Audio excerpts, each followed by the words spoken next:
I'm Colonel Nathaniel Drummond, United States Marine Corps. You have the wrong person. Yeah? They all say that when they get caught. You think we don't know why you're here? People like you don't just end up in houses like this. This is my home. At 6:14 a.m. on a quiet Saturday morning in Ashburn, Virginia, 4 federal agents in tactical vests forced a black man face down onto his own driveway.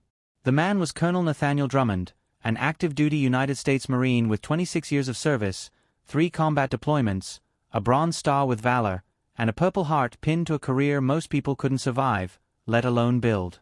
He had been washing his truck in a USMC PT shirt and shorts when 2 unmarked black SUVs pulled up hard and fast, tires biting the curb. 4 ICE agents jumped out with weapons drawn before a single word was spoken. The lead agent, a senior field officer with a history that should have ended his career years ago, barked at Drummond to get on the ground. No names were confirmed.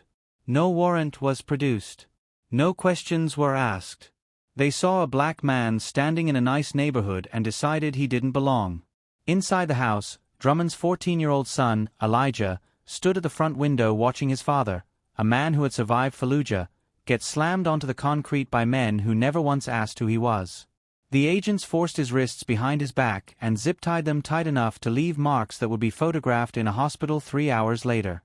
What those agents didn't know, what they hadn't bothered to find out, was that the man bleeding on the driveway held one of the highest security clearances in the Department of Defense. Phones at Marine Corps Base Quantico would be ringing within minutes, and every second of what they were doing was being recorded by a neighbor's doorbell camera in crystal-clear high-definition video that would eventually be played in a federal courtroom. Colonel Nathaniel Drummond was not just any Marine. He was 48 years old with 26 years of active duty service that read like a blueprint for everything the military asks a person to become. 3 combat deployments. The first in Fallujah during some of the most violent urban warfare since Vietnam, T.